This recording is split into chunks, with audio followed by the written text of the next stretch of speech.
माता पार्वती के अद्भुत महल की अनोखी कथा। एक बार माता पार्वती को महसूस किया कि महादेव तो देवों के भी देव हैं।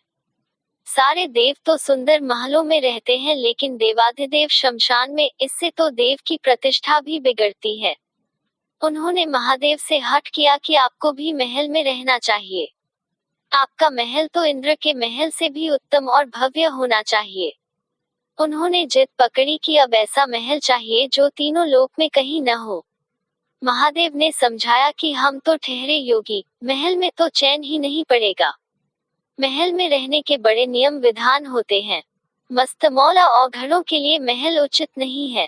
परंतु देवी का वह तर्क अपनी जगह पर कायम था कि देव यदि महल में रहते हैं तो महादेव क्यों शमशान में और बर्फ की चट्टानों पर। महादेव को झुकना पड़ा। उन्होंने विश्वकर्मा जी को बुलाया। उन्हें ऐसा महल बनाने को कहा जिसका सुंदरता की बराबरी का महल त्रिभुवन में कहीं न हो। वह न तो धरती पर हो न ही जल में। विश्वकर्मा जी जगह की खोज करने लगे। उन्हें एक ऐसी जगह दिखी जो चारों ओर से पानी से ढकी हुई थी। बीच में 3 सुंदर पहाड़ दिख रहे थे। उस पहाड़ पर तरह तरह के फूल और वनस्पति थे। यह लंका थी। विश्वकर्मा जी ने माता पार्वती को उसके बारे में बताया तो माता प्रसन्न हो गई और एक विशाल नगर के ही निर्माण का आदेश दे दिया। विश्वकर्मा जी ने अपनी कला का परिचय देते वहां सोने की अद्भुत नगरी ही बना दी। माता ने गृह प्रवेश को मुहूर्त निकलवाया। विश्रवा ऋषि को आचार्य नियुक्त किया गया। सभी देवताओं और ऋषियों को निमंत्रण मिला। जिसने भी महल देखा वह उसकी प्रशंसा करते नहीं थका। गृह प्रवेश के बाद महादेव ने आचार्य से दक्षिणा मांगने को कहा।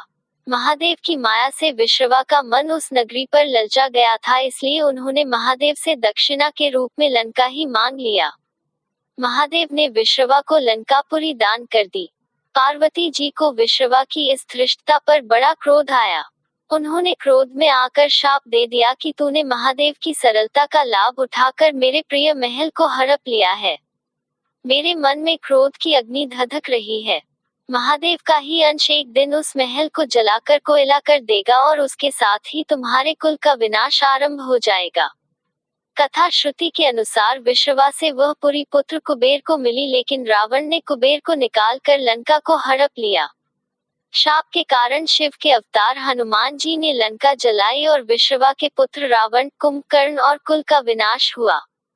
श्री राम की शरण में होने से विभीषण बच गए। ऐसे ही नॉलेज के लिए सब्सक्राइब माय यूट्यूब चैनल।